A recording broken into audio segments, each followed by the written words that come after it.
जैसा आप लोगों को पता चला, ये सरकार क्या क्या हथकंडे अपनाकर सरकार में बने रहने की कोशिश कर रही है। पहले हम लोगों ने देखा कि ये सीबीआई, ईडी और आईटी का इस्तेमाल करके इन्होंने सरकारें गिराने का काम किया। अब कर्नाटक की सरकार कैसा गिरी?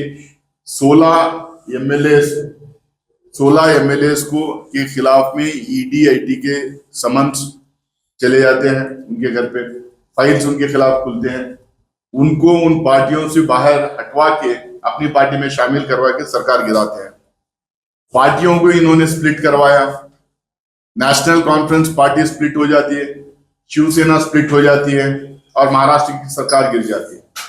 इन्होंने इसी तरह से गोवा में अपनी सरकार बना ली डरा धमका के, मेघालय में अपनी सरकार बना ली, अरुणाचल प्रदेश में सरकार अपनी बना ली, बिहार में इसी तरह से करके उन्होंने अपनी सरकार बनाई।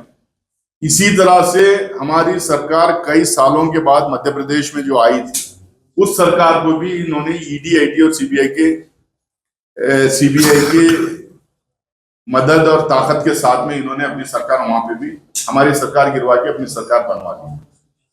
तो इनको एकदम साफ है कि भारतीय जनता पार्टी और नरेंद्र मोदी जी अपने दम पे, अपने प्रोग्राम्स के दम पे, अपने डेवलपमेंट काम के दम पे सरकारें नहीं बना रहे, चुनाव नहीं जीत रहे। वो बात करें जो बोलते हैं सबका विकास, सबका साथ, सबका विकास, जो बोलते हैं सिर्फ महज एक नारा रह गया। सबका साथ, सबका विकास, सबका विकास सिर्फ एक महज नारा बन के रह गया। नौकरियां नहीं, पैसे जो बाहर से लाना था वो नहीं, किसानों की आमदनी बढ़ी नहीं, स्मार्ट सिटीज बने नहीं, हमारा पर कैपिटा इनकम बढ़ा नहीं, हमारा इंडस्ट्रियल प्रोडक्शन बढ़ा नहीं, हमारा एग्रीकल्चरल प्रोडक्शन बढ़ा नहीं, हमारे एक्सपोर्ट्स बढ़े नहीं, इन्वेस्टमेंट्स हिंदुस्तान में आए नहीं। लेकिन ये नारे जो दिए थे 2022 तक सबके घर पे छत रहेगी, 2022 इनका टारगेट था, 2022 चले गया, अब 2047 हो गया इनका टारगेट। तो ये टारगेट बढ़ा लेके चले जा रहे हैं, कुछ काम नहीं हो रहा। तो काम नहीं हो रहा तो लोगों को पता चल रहा है, उसके दम पे चुनाव जीत नहीं सकते। इसीलिए ये एजेंसीज का इस्तेमाल करके चुनाव जीतने का काम है, डरा धमका के अपनी पार्टी को मजबूत करने का काम इन्होंने किया। इसके बाद हम लोगों ने इसके विरोध किया, पार्लियामेंट के अंदर और बाहर एक्सपोज किया कैसा कैसा ये इस्तेमाल कर रहे हैं इन एजेंसीज को। फिर इन्होंने क्या किया, इलेक्टोरल बॉन्ड्स में इसी एजेंसीज को इस्तेमाल करके इलेक्टोरल बॉन्ड्स में अपने पैसा इकट्ठा करवाना शुरू किया पिछले 2024 के इलेक्शन के पहले, ताकि लेवल प्लेइंग फील्ड ना बने। हजारों करोड़ों रुपए अपने इलेक्टोरल बॉन्ड्स के तहत इन्होंने अपने पार्टी के ट्रेजरी में उन्होंने जमा कर दिया। ये डेवलपमेंट के नाम पे, प्रोग्राम के नाम पे, स्लोगन के नाम पे ये चुनाव जीत नहीं सकते। सिर्फ दो ही तरीके से ये चुनाव जीत सकते हैं, या तो हिंदू मुसलमान करेंगे या नहीं तो सरकारी एजेंसीज को इस्तेमाल करके चुनाव जीतेंगे। यहाँ पे वोट चोरी करके वो चुनाव जीतने का काम किए हैं। इससे एस्टैब्लिश हो गया कि 24 का इलेक्शन, उसके पहले के इलेक्शंस में भी किया होगा, 24 के इलेक्शन में एकदम साफ है। 2024 के इलेक्शन में नरेंद्र मोदी जी प्रधानमंत्री बने हैं, वोट चोरी कर कर प्रधानमंत्री बने हैं, एकदम ये साफ हो गया। तो हम लोग इसको बड़े लेवल पे इस मुद्दे को उठाए हैं। हम अवेयरनेस क्रिएट करना चाहते हैं वोटर्स में, क्योंकि सबसे बड़ा हक जो बराबरी का हक हमारे देश में अगर किसी भी नागरिक को है तो वोट का हक है। हमारी रियासत हमारा हक, ये हमारी रियासत हमारा हक पूरा स्टेट में हम लोगों ने चलाया। यहाँ पे एक बड़ा प्रदर्शन करने जा रहे थे तो हमारे ऑफिस को बंद किया गया। जम्मू में हमारे पीसीसी प्रेसिडेंट और सारे नेताओं को अरेस्ट किया गया। फिर हम लोग दिल्ली गए, दिल्ली में जंतर मंतर में बड़ा प्रदर्शन किए। उसके बाद पार्लियामेंट में बात उठाए, हमारे नेता मल्लिकार्जुन खड़गे साहब और राहुल गांधी जी चिट्ठी लिखी कि यहाँ पे स्टेट वोट देना है। आज क्या हालत है देखिए, आज क्लाउड बर्स्ट हुआ, फ्लड्स है, इतने ट्रक 4000-5000 ट्रक जो है खड़े हुए हैं। अनंतनाग वाले टनल पे अकेले 1500 टन खड़े हुए हैं, करीब 2-2.5 हजार करोड़ का माल नुकसान हुआ है। तो मैं उसको और इस आपदाओं को और स्टेटहुड को मैं जोड़ना चाहता हूँ। अगर स्टेटहुड हमारे पास रहता तो आज ये सारा हम लोग को जिम्मेदारी स्टेट के पास रहती, बैंकिंग फैसिलिटीज हमारे पास रहती, फाइनेंशियल इंडिपेंडेंस हमारे पास रहता, लॉ एंड ऑर्डर हमारे पास रहता, इंफ्रास्ट्रक्चर डेवलपमेंट हमारे पास रहता। तो ये सारे हमारे हाथ में जब रहते थे हम लोग अपने आप को उसको ठीक करने की कोशिश करते।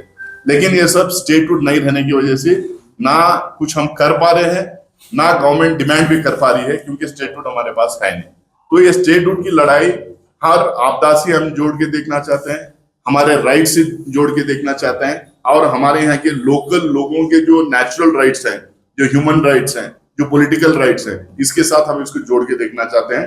आने वाले दिनों में हम लोग हमारी रियासत, हमारा हक भी जो है पूरी तरह से गांव-गांव तक, घर-घर तक उसको ले जाने की कोशिश करेंगे।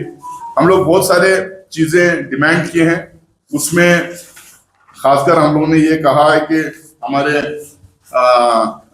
मैंने भी ट्वीट किया था, हमारे लीडर्स भी दिल्ली में भी बोले, यहाँ भी बोले, इमीडिएट कंपनसेशन देना चाहिए, जो इमीडिएट कंपनसेशन देना चाहिए, बहुत कॉम्प्रिहेंसिव देना चाहिए, कि यहाँ पे 2-2.5 हजार करोड़ का नुकसान हुआ है, मात्र सिर्फ 209 करोड़ दिया गया है। ये बिल्कुल एक मजाक है, जम्मू कश्मीर के लोगों के साथ एक मजाक है। तो फुल फ्लेज जो है, जितना नुकसान हुआ है उसका एनालाइज करके, हिसाब किताब करके उतना कंपनसेशन देना चाहिए। केसीसी लोन्स का वेवर होना चाहिए, सॉफ्ट लोन्स को रिवाइव करके उसको इंट्रोड्यूस करके रिवाइव करना चाहिए। डेडिकेटेड रेलवे कार्गो सर्विस जो कश्मीर के फ्रूट ग्रोअर्स के लिए करना चाहिए। एक्स्ट्रा ऑर्डिनरी मेजर्स जैसा आर्मी असिस्टेंस है, और भी एजेंसीज का असिस्टेंस लेके ये रोड ब्लॉक्स जो होते हैं उसको क्लियर करना चाहिए।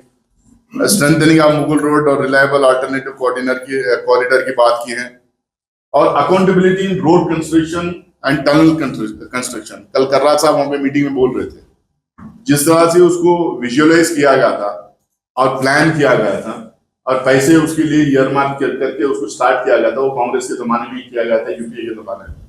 उसके एग्जीक्यूशन जिस तरह से किए, जितना करप्शन उसमें हुआ है, जितनी धांधली उसमें हुई, उसके वजह से जो है आज इतना वीक कंस्ट्रक्शन उसका हुआ है। आज उसे हम लोगों को प्रॉब्लम फेस करने की जरूरत है, उसमें भी इंक्वायरी होना चाहिए। और हम लोगों ने कहा है कि कश्मीर को बचाने के लिए हॉर्टिकल्चर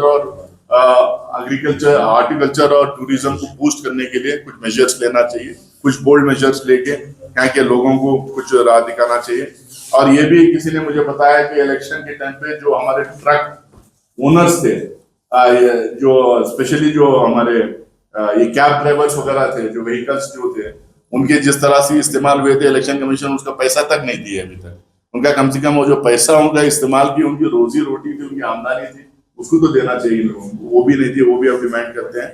और बहुत सारा चीज है, हम सारी चीज स्टेटहुड से हम इसलिए कनेक्ट करके दे रहे हैं क्योंकि ये बेसिक हक है किसी भी सिटीजन का। इस लड़ाई को हम जारी रखेंगे।